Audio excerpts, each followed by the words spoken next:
جی بسم اللہ الرحمن الرحیم۔ تو پچھلے سبق میں ہم نے سبق پڑھا تھا، ترجمہ پڑھا تھا، اور اس ترجمے کی روشنی میں آج ہم نے قرآن پاک کے الفاظ دیکھنے۔ اس ترجمے کی روشنی میں قرآن پاک کے الفاظ دیکھنے ہیں کہ ان الفاظ کا جو ہم نے ترجمہ کیا ہے، آیا ان الفاظ کی مدد سے قرآن پاک کے الفاظ وہ حل ہو رہے ہیں؟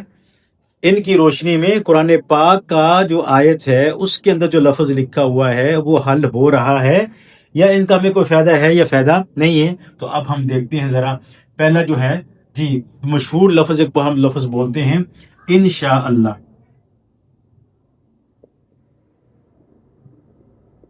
انشاءاللہ۔ اب یہاں پر پہلی بات تو یہ دیکھو، شاء، یہ سیغہ کون سا ہے؟ شاء یہ سیغہ کون سا ہے؟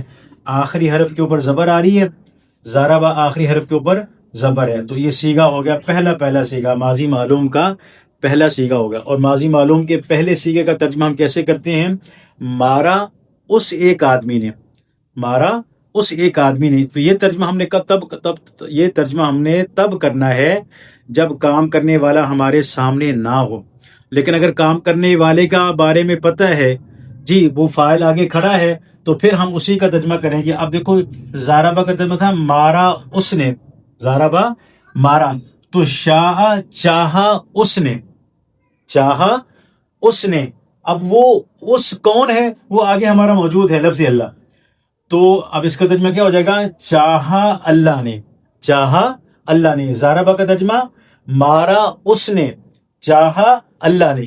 تو بالکل سیم ایک ہی ترجمہ ہو رہا ہے دونوں کا۔ اس کا ترجمہ سمجھ آ گیا تو شاء کا ترجمہ سمجھ آ جائے گا۔ جی اب ایک اور مثال دیکھ لیں، رضی اللہ، رضی اللہ۔ اب راضیہ، پہلے تو سیغہ دیکھ کے کون سا ہے؟ راضیہ، آخری حرف کے اوپر یا ہے، یا کے اوپر زبر ہے، ادھر بھی با ہے، با کے اوپر زبر ہے، تو سیغہ کون سا ہو گیا؟ پہلا سیغہ۔ تو جب سیغہ پہلا ہے تو پہلے کا ترجمہ کیسے کیا تھا؟ مارا اس نے، مارا اس نے۔ تو اب یہاں کا ترجمہ کیا ہو جائے؟ راضی ہو گیا کون؟ اللہ، راضی ہو گیا اللہ، یعنی راضی ہوا وہ۔ اگر ہم آگے لفظ اللہ نہیں لگاتے تو پھر ترجمہ کیا بن جائے گا؟ راضی ہو گیا وہ ایک آدمی، ضربہ مارا اس ایک آدمی نے، راضیہ راضی ہو گیا وہ ایک آدمی۔ وہ ایک آدمی کون ہے؟ اور یہاں اس کا پتہ ہے، تو اس لیے ترجمہ یوں کریں گے رضی اللہ، راضی ہو گیا اللہ، راضی ہو گیا اللہ۔ جی اب دوسرا سیغہ تھا ضربہ، دوسرا سیغہ ضربہ۔ اب ضربہ کی طرح سیغے بہت سارے قرآن پاک میں ہیں، تثنیہ کے سیغے، قالا، قالا، آخر میں الف، قالا کے آخر میں الف، یہ بھی تثنیہ کا اور یہ بھی تثنیہ کا۔ یہاں ترجمہ ہم نے کیا کیا تھا؟ ضربہ مارا ان دو آدمیوں نے، ضربہ مارا ان دو آدمیوں نے۔ تو یہاں قالا کا ترجمہ کیا ہو جائے؟ قالا کا مطلب کہنا، کہا ان دو آدمیوں نے، کہا ان دو آدمیوں نے، مارا ان دو آدمیوں نے، کہا ان دو آدمیوں نے۔ تو اب یہ دیکھیں آپ، جی جو ضربہ کا ترجمہ سمجھ آ گیا تو قالا کا بالکل ترجمہ سمجھ آ گیا۔ اس کے بعد تیسرا سیغہ ہے ضربو، اس کی مثال لے لو، قالو، قالو، آخر میں واو اور الف، آخر میں واو اور الف، واو اور الف، واو اور الف۔ سیغہ یہ جمع کا، یہ سیغہ بھی جمع کا۔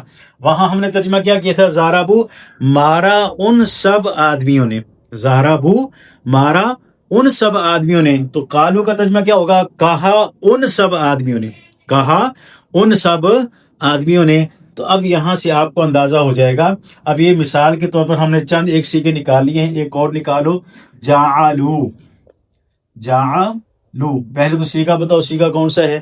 آخر میں واو اور الف ہے، آخر میں واو اور الف ہے، تو وہ بھی جمع، یہ بھی جمع کا سیغہ، جس کا ترجمہ ہے بنانا۔ تو ترجمہ کیا کریں گے؟ بنایا ان سب نے، بنایا ان سب آدمیوں نے، مردوں نے۔ ضربو مارا ان سب مردوں نے، جعلو بنایا ان سب مردوں نے۔ تو ان سیغوں کی روشنی میں لفظ کی بھی پہچان ہو رہی ہے اور ترجمے کی بھی پہچان ہو رہی ہے۔